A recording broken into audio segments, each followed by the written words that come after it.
ये कहानी है उस महान व्यक्ति का जिन्होंने बचपन में ही जाति भेद और छुआछूत जैसे कुरीतियों का सामना किया।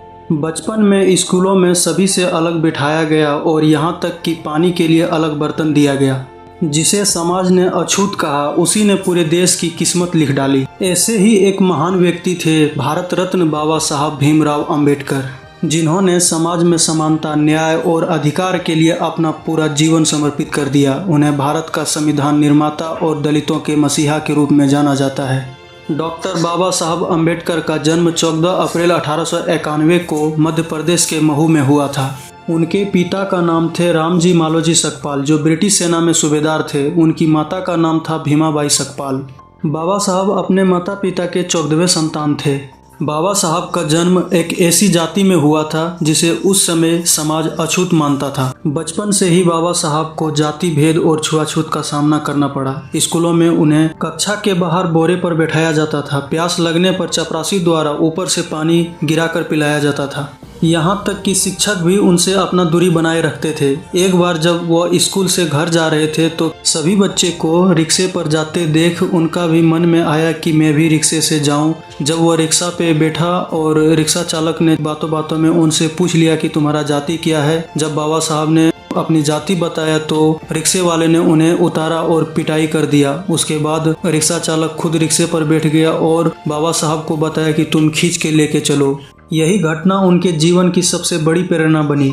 उन्होंने तय किया कि मैं पढ़ाई करके समाज की इस बुराई को खत्म करूंगा। बाबा साहब का उम्र जब केवल 5 वर्ष का था, उसी समय उसकी मां की मृत्यु हो जाती है। उनके पिता उनको लेकर महाराष्ट्र के सतारा चले जाते हैं। बाबा साहब पढ़ाई में बहुत तेज थे। गरीबी और भेदभाव के बावजूद भी उन्होंने अपनी शिक्षा जारी रखी। 1906 ईस्वी में जब 15 वर्ष की आयु के थे बाबा साहब, उनका विवाह 9 वर्षीय रामाबाई के साथ हुआ। बाबा साहब मुंबई यूनिवर्सिटी से ग्रेजुएशन की डिग्री हासिल की। उसके बाद बड़ौदा के महाराजा सयाजी राव गायकवाड़ की मदद से उन्हें स्कॉलरशिप मिला और वे विदेश पढ़ने गए। उन्होंने कोलंबिया यूनिवर्सिटी से इकोनॉमिक्स में पीएचडी की डिग्री हासिल की। फिर उन्होंने लंदन स्कूल ऑफ इकोनॉमिक्स से डॉक्टरेट की डिग्री हासिल की। उस समय इतनी ऊंची शिक्षा प्राप्त करना बहुत ही कठिन था, लेकिन बाबा साहब ने यह करके दिखाया। बाबा साहब कोलंबिया और लंदन यूनिवर्सिटी दोनों जगहों से डॉक्टरेट प्राप्त करने वाले दुनिया के पहले छात्र बने।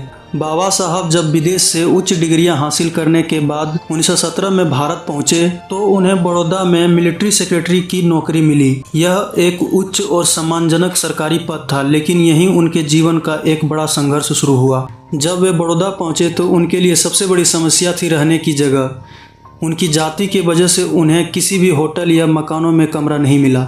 आखिरकार उन्हें एक पारसी धर्मशाला में अपना नाम छुपाकर रहना पड़ा। लेकिन कुछ दिनों बाद जब लोगों को पता चला तो उनको तुरंत कमरा खाली करने के लिए कहा गया। उनके साथ अपमानजनक व्यवहार किया गया। उच्च पदों पर होने के बावजूद भी ऑफिस के कर्मचारी उन्हें हाथों में फाइल नहीं देते थे, बल्कि टेबल पर फेंक कर दिया करते थे। पानी देने से भी मना कर देते थे। उनके साथ अलग व्यवहार किया जाता था। यानी इतनी ऊंची डिग्रियां होने के बावजूद भी उन्हें जाति के कारण सम्मान नहीं मिला।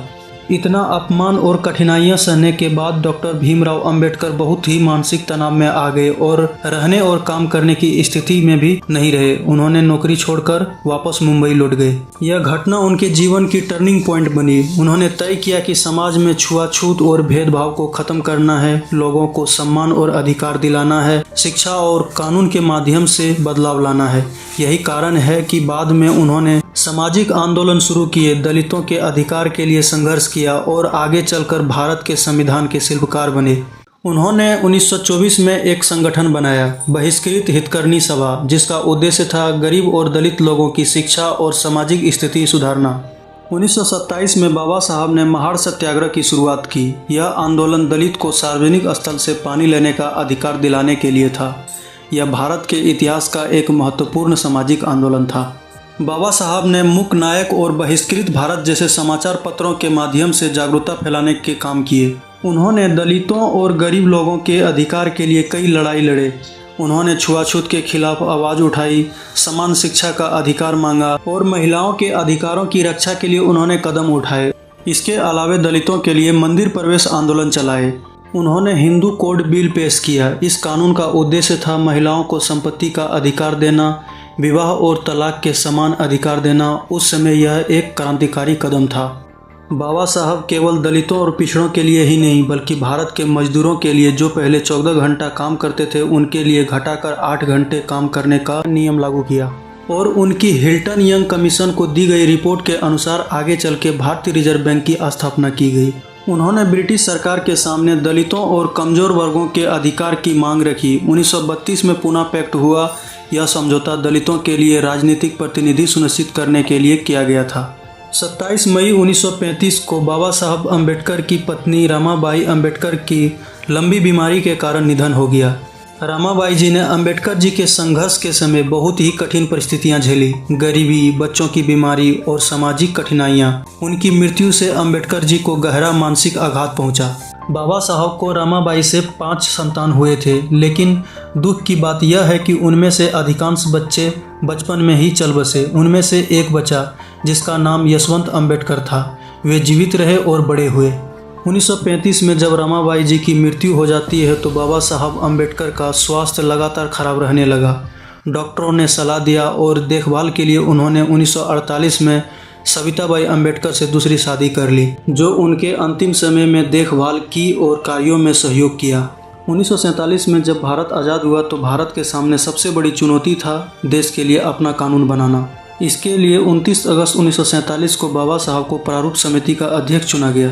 2 वर्ष 11 महीने और 18 दिन की कड़ी मेहनत से दुनिया का सबसे बड़ा लिखित संविधान तैयार किया गया।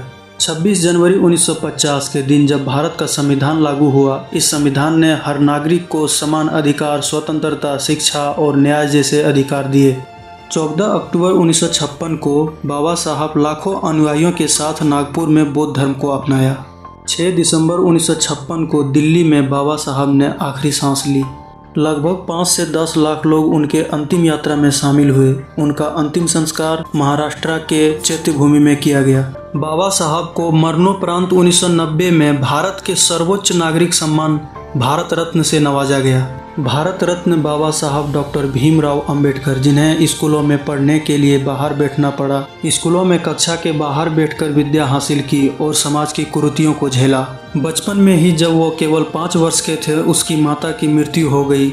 उसके बावजूद भी वो टूटे नहीं, संघर्ष करते रहे और विदेशों में जाकर बड़ी बड़ी डिग्रियां हासिल की और भारतीय संविधान के शिल्पकार व भारत के पहले कानून मंत्री बने।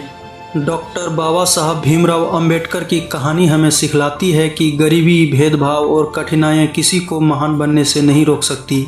अगर शिक्षा, मेहनत और आत्मविश्वास हो तो कोई भी व्यक्ति देश और समाज को बदल सकता है।